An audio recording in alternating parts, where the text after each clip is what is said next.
Everyone, I'm Elizabeth White from Liz's Room, and today with me, I have someone super special. You've seen her in shows such as Jake and Josh, the Community Big Shot, a Black Lady sketch show, which she received an Emmy nomination for. Currently starring in Bounce TV's Actor Age, she has lent her voice to multiple animations that include Rugrats, New Looney Tunes, It's Pony, American Dad, Central Park. I mean, the list goes on and on. And she is not only an actress, but she's a writer, a host. Without further ado, I welcome you all, the beautiful and talented Yvette Nicole Brown. Hi, sis. Thank you so much for making the time to be with me today. My pleasure. Like I've said, I mentioned your acting catalog is extensive. Like I first started watching you on Drake and Josh, and you immediately became like my favorite character on there. Oh. And then growing up, I've seen you and heard your voice in more and more things. So I would love to know, how do you know what roles to accept? And has there ever been a role that you declined? You know, it's funny. I started on Drake and Josh, and it has colored and defined every other role I've taken since, because it was a kid's show. And I wanted to make sure that going forward, that I only did the type of entertainment that if one of those kids from Drake and Josh saw my name and said, "Oh, that's Yvette, I loved her in Drake and Josh," I wanted them to be able to watch whatever else I did. So I've chosen my roles based on that. I stay pretty PG-13 in the choices that I make.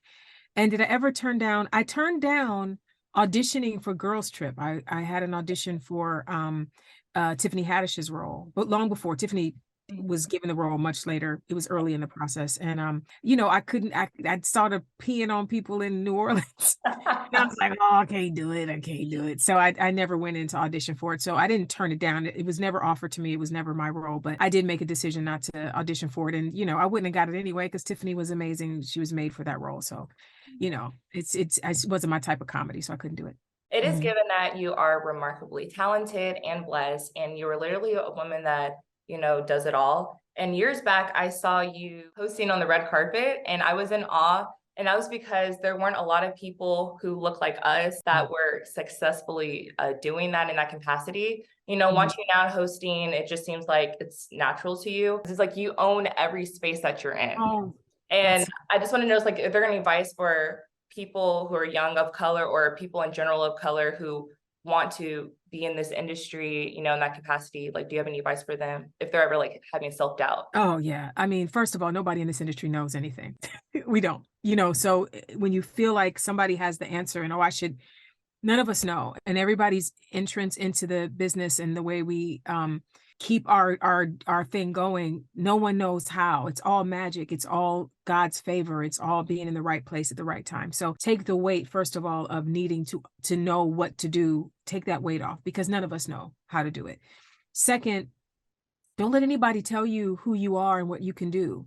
That's for you and God to work out together. And there are many lanes in this industry. There are people, when I first started out, there were people that would say, well, don't do commercials, because then you'll be a commercial actor. Or don't do theater. You can do it all. You can host, you can do game shows, you can do drama, you can do comedy, movies, film, commercials, voiceover. Do it all. Dip a toe in all of it, because the thing about this business is that lanes dry up. They don't close down, but they dry up. So imagine construction on a street. If you have construction on a street, you're driving, or what do? You detour and you find another route to where you're still going. So if you're in the television lane and something happens where it dries up for you, or there's construction on that lane, bop over to hosting, right? And you can only do that if you allow yourself to pursue opportunities in all of the lanes, so that when it does get dry, you have somewhere to go. As for hosting on red carpets and moderating panels, I love people, and I'm a huge fan of performers. And so when I'm in the capacity of the person asking questions, I'm asking questions that a fan like me would want to know. I'm able to not make it about me, because it's never about me. It's always about them. And so it's just really talking to someone about their best moment and some great stuff that they created, and who's not excited to talk to someone about that. So that's the secret. Be a fan. Be a fan. I love that. I'm a fan of you. Oh, thank you. So you've been in the entertainment industry consistently for more than 2 decades, whether it's with acting, writing, hosting. You're everywhere, and I love that about you.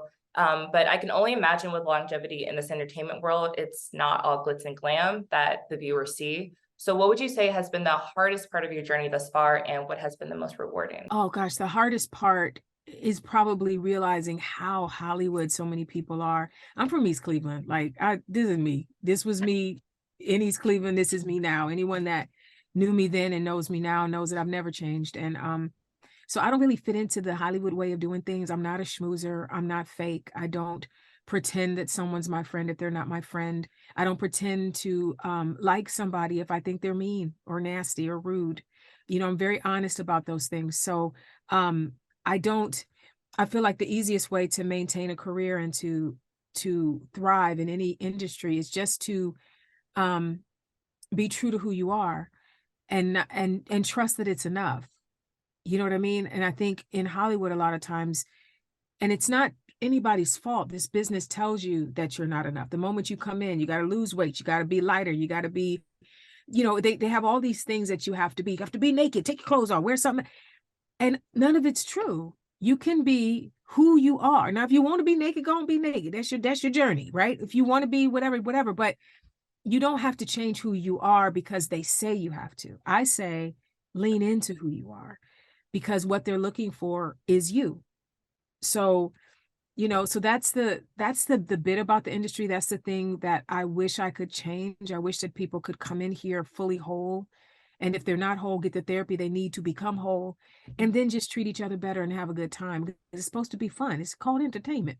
We're supposed to be entertaining each other and ourselves. So there should be some joy involved in it. So I would change that or hope for that. I think that was the question you asked. I'm also very old, so I forget questions by the time you get Erica, what's the most rewarding part of like most rewarding in this industry this long?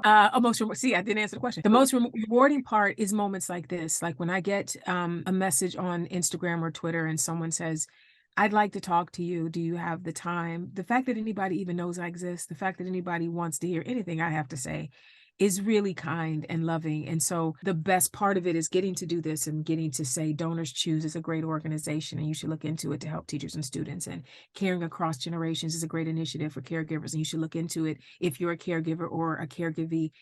Having a spotlight on you that you can shine on things that matter, because I don't matter. My lip gloss doesn't matter. None of that stuff matters. What matters are the organizations and the people doing good work to help others. So a light shining on me allows me to share the platform with others, and that's been the most rewarding part.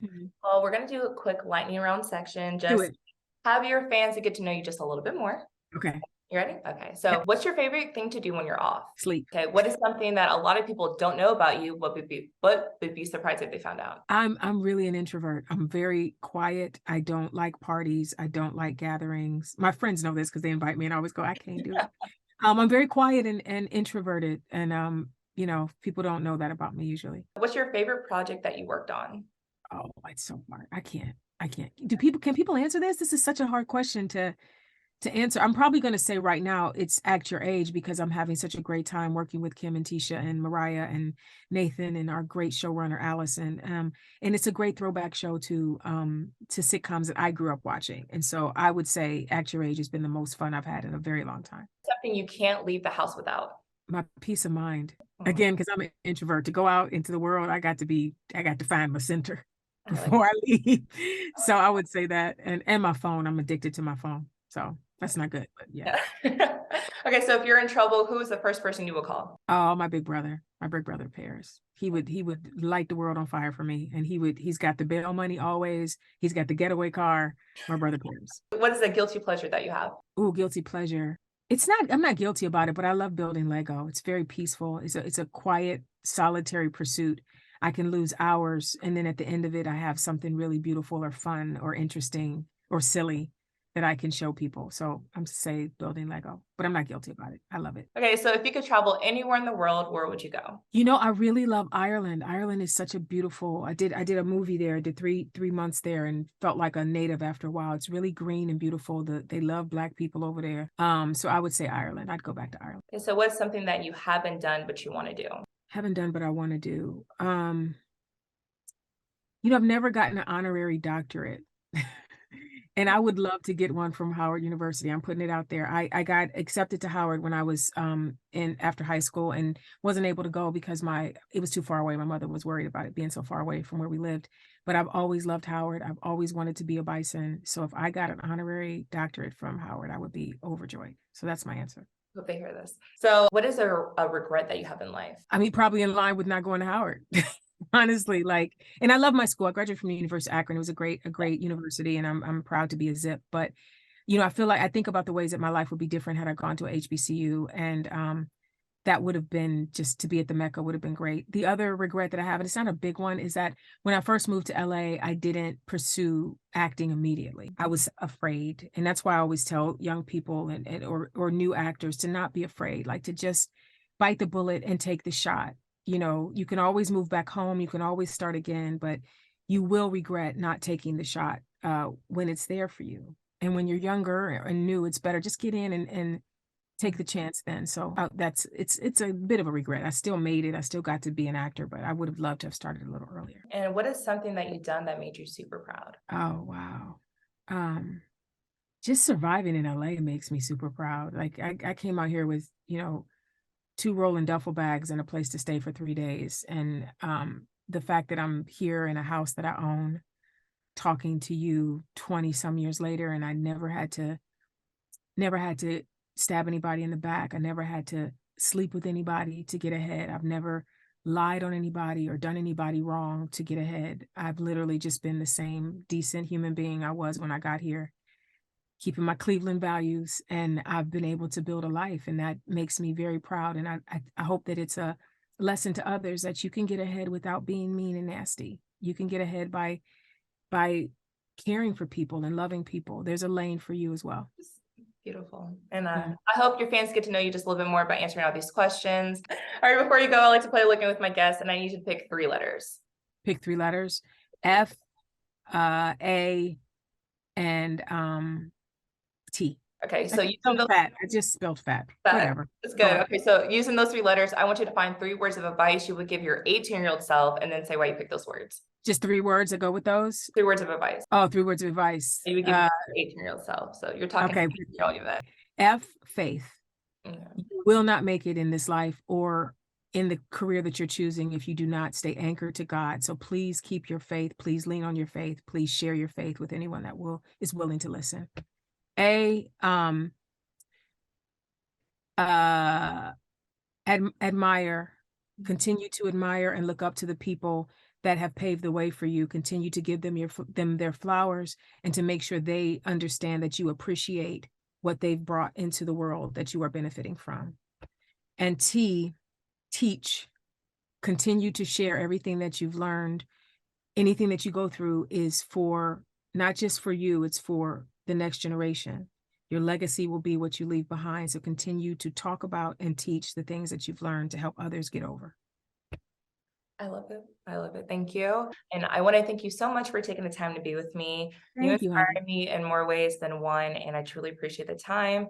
But please let everyone know where they can follow you. Yes. Okay. So I'm on Twitter for now. There's some things happening in Twitter I'm not happy about. Who's running Twitter? I'm not happy about.